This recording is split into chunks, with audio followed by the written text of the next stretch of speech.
And do you guys own the drones and make the drones, or how does Yeah, that work?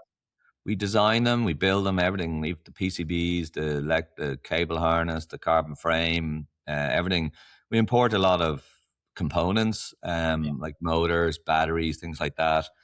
But they're all built in Glasnevin, County Dublin, and then a lot of the components are built in Offaly. We've got a setup in Offaly where we do our test flying, and but they're all built and commissioned in Ireland, yeah. And then we export them over to the USA and to Finland and various other places soon when we need to. And this obviously is quite capital intensive at the start, building all these drones and testing them. So I'm sure you guys have needed to get some funding. How much funding have you guys got altogether? We have raised about well, let me think about over 100 million anyway so far. Wow. Um, yeah, and but that sounds like a lot, but it's for this type of business. It's not like we're 7 years operating. Paying wages, investing in Ireland primarily, and it's the way to think about this business as a financial kind of a view is it's got the profile of a deep tech business like or pharma business where you might be a decade building, getting to viability, getting regulated, slowly growing, proving your product works and all that stuff. It's not like software where you just build it and out you go with a zero marginal cost. Yeah. It's very much a very deep tech profile where it's a long, long time to get there. But once you're there, which is where we are now, we're ready to start growing now. Um, there's nobody else there, right? We're only competing with Amazon and Google here. Google have a drone delivery program. Amazon have one. We're way ahead of Amazon or behind Google slightly.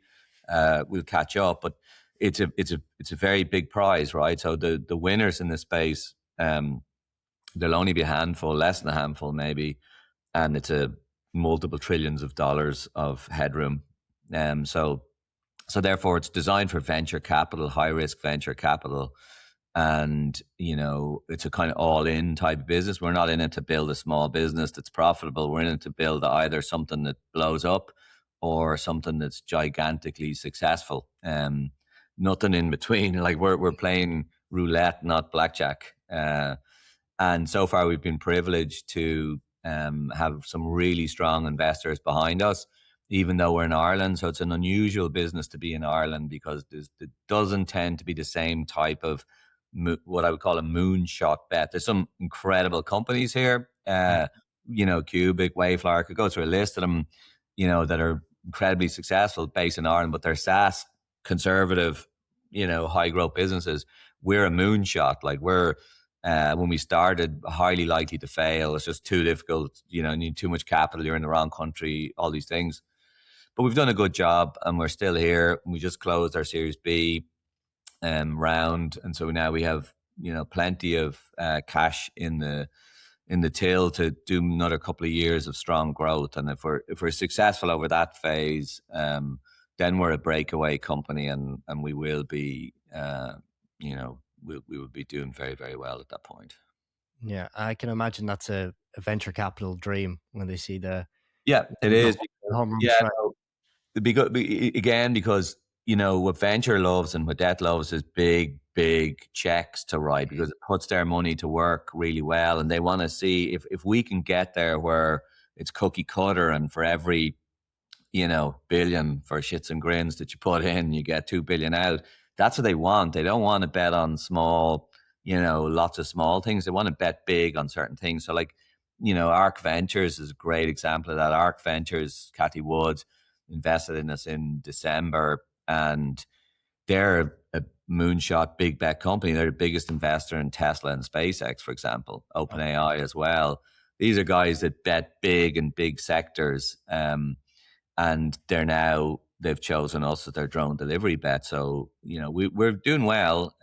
Still not profitable and won't be for quite some time, but from a traction and leadership point of view, we're probably, I would say, second in the world behind Google. So that's a good place to be for now. Yeah, wow.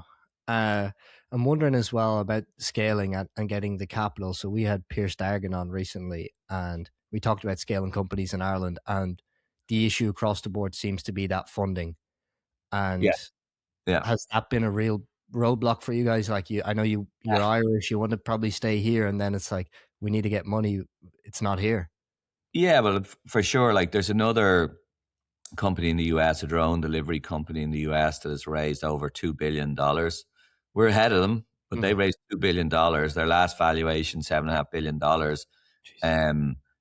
So what I couldn't do with that much capital. So there's definitely, if you're in the USA, specifically if you're in Silicon Valley, the availability of capital, the amount of capital, and the level of ambition is 10x or even 100x what it is in Europe. But that, startups and companies up to, let's say, our stage are well served with European capital, with a bit of US capital coming in. It's worth saying that even though we're in Ireland, much of our capital, our early growth capital, came from the USA anyway, right? And we do have some good Irish investors. I'll name check, Atlantic Bridge, Frontline, Elkstone. I could go through Moulton. They're all investors. We've got huge support from Ireland. And even Enterprise Ireland, has to be said, have been massive, both investors and supporters. So, we're an Irish company, just like many, and we've been very well served being here. We have an extremely pro-business government, a really strong regulator, which actually is a good thing for our space. So we probably, I would say, we've had an easier job of getting to this point being in Ireland than we would have had being in the United States, but we'd have had more money if we were in the United States. Gotcha. So I don't think it's fair to write off Ireland that have not enough capital. Ireland has certain things that make it way better to build than other countries. And if I were to build Mana again today, I would do it again in Ireland. Where we lack is Series B onwards, right? So when we go to raise our Series B, or when we've raised our Series B or Series C, there's literally nothing. There's no funds in Ireland that could write the lead check for our Series C. And that's fine. We'll find it in the USA or wherever, right? But the real problem is there's friction there, right? So investors want to bet on companies that are in their market that they can see every day or whatever. They don't want to bet.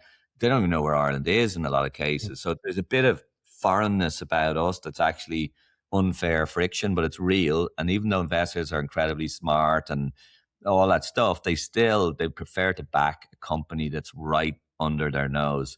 That is a big disadvantage to being in Ireland, but that's fine. Like, I'm fully confident that Mana can build and continue to build and grow in Ireland, and we remain headquartered here and be the world leader. We have everything we need. We might do manufacturing in other places, but we could well build this company. Look at Kerry Group, CRH. I could go through a list of awesome Irish companies that have been world leaders by ignoring what everybody else says. Ireland shit, blah, blah, blah, our government is shit. Well, it's not. We're actually one of the best countries in the world to build something like this. So that's where we are.